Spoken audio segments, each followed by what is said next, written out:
RCB வீட்டு வந்தோடனே நீங்கள் கொண்டு போய் ஆர்டிஓஸில் கொடுக்கும்போது அவங்கள்ட்ட லைசன்ஸ் போடணும்னு சொல்லும்போது அவங்க அதுக்கப்புறம் ஆர்சிபிக்கு வாங்கி செக் பண்ணுவாங்க. உங்களுக்கு அடாப்டர் வெஹிக்கிள் மாறிச்சான்னு பார்த்து செக் பண்ணிவிட்டு அதுக்கப்புறம் சரி ஓகே லைசன்ஸ் போடலான்னு நீங்கள் போய் ஒரு ட்ரைவிங் ஸ்கூலில் பாருங்கள், இல்லை பக்கத்தில் அங்கே ஆர்டிஓஸ்லேயே பக்கத்தில் ட்ரைவிங் ஸ்கூல் மாதிரி இருக்கும். அவங்கள்ட்ட சொன்னீங்கன்னா உங்களுக்கு எல்எல்ஆர் போட்டு கொடுப்பாங்க. எல்எல்ஆர் போட்டு 30 நாளுக்கு அப்புறம் மறுபடியும் ஆர்டிஓ ஆஃபீஸுக்கு வர சொல்லுவாங்க. அவங்க சொன்ன டேட்டுக்கு நீங்கள் அவங்கள்ட்ட ஃபோன் நம்பர் கூட வாங்கிக்கிட்டு நீங்கள் போய் கேட்டுக்கலாம், எப்போ வரணும்னு சொல்லிங்க அவங்க உங்களுக்கு சொல்லுவாங்க. எத்தனாந்தேதி வாங்க அப்படிம்பாங்க. அப்போ நீங்கள் எத்தனாந்தேதி ஃப்ரீயாக இருக்கீங்களோ அத்தனாந்தேதி நீங்கள் போய் அவங்கள்ட்ட வீட்டு வரணும்னு சொன்னீங்கன்னா ஓகே வாங்கம்பாங்க. போனதுக்கப்புறம் அவங்க ஆடியோ பார்க்கணுன்னு சொல்லிவிட்டு அந்த ட்ரைவிங் ஸ்கூலில் அவங்க சில ஃபார்மெல்லாம் எழுதுவாங்க லைசன்ஸுக்காக. அந்த ஃபார்மெல்லாம் எழுதி எல்எல்ஆர் போட்டு உங்களுக்கு ஃபஸ்ட்டு கொடுத்தாங்களோ அந்த ஃபார்மையும் வச்சு உங்களுக்கு அவங்க சாரை போய் பாருங்கம்பாங்க. இதை போய் கொண்டு போய் கொடுத்தீங்கன்னா லைனில் நிற்க சொல்லுவாங்க.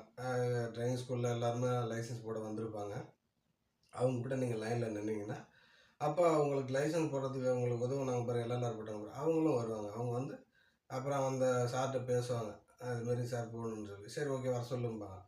அப்போ வர சொல்லுன்னு சொல்லும்போது இந்த ட்ரைவிங் ஸ்கூலில் போய் எல்எல்ஆர் போட்டவங்கலாம் இருக்குங்களா, அவங்களுக்கு லைசன்ஸ் போடுறதுக்கு அவங்கள வர சொல்லுவாங்க. அப்போ நீங்கள் அவங்க கூட போகணும். அவங்க எல்எல்ஆர் போட்டவங்க போகிறாங்க பார்த்தீங்களா முன்னாடி ட்ரைவிங் ஸ்கூல் மூலயமா, அவங்க கூட போகும்போது நீங்கள் கார் ஓட்டிகிட்டே போகணும். காரை நீங்கள் ஓட்டிக்கிட்டே போனால் மட்டும்தான் அவங்க உங்களை ஃபாலோ பண்ணுவாங்க. காரில் ட்ரைவிங் ஸ்கூல் காரில் உட்காந்துட்டு உங்களை ஃபாலோ பண்ணி சார் வருவாங்க. அப்போ வரும்போது உங்கள்கிட்ட வந்து மறுபடியும் அவங்களெல்லாம் போட்டு முடிச்சுட்டு உங்களுக்கு கூப்பிடுவாங்க. கூப்பிட்டோடனே நீங்கள் உங்கள் காரில் வந்து உட்காருவாங்க. சார் உட்காந்து பார்ப்பாங்க, எப்படி ஓட்டுறீங்க, என்ன பண்ணுறீங்க, ரிவர்ஸ் எப்படி போகுது எப்படி வருதுன்னு பார்ப்பாங்க. ஓட்ட சொல்லுவாங்க அவங்கள. அப்படி ஓட்ட சொல்லிட்டு பார்த்தோன்னே ஓகே நல்லா ஓட்டுனீங்கன்னா எந்த பிரச்சனையும் இல்லை, பர்ஃபெக்ட் அப்படின்னாங்கன்னா ஓகே நீங்கள் போய் அங்கே போய் ரூமில் உட்காருங்கம்பாங்க.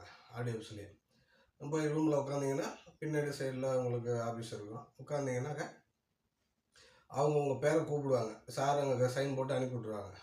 அங்கே போய் ஒரு ஃபோட்டோ பிடிக்க சொல்லுவாங்க. பிடிச்சிட்டு நீங்கள் வந்தீங்கன்னாக்கா அது ஒரு 15 நாளில் உங்களுக்கு லைசன்ஸு ஒரிஜினல் வீட்டுக்கே வந்துடும். அது ஒரு 15 நாள் ஆகும். அது ஒரு ப்ராசஸ்.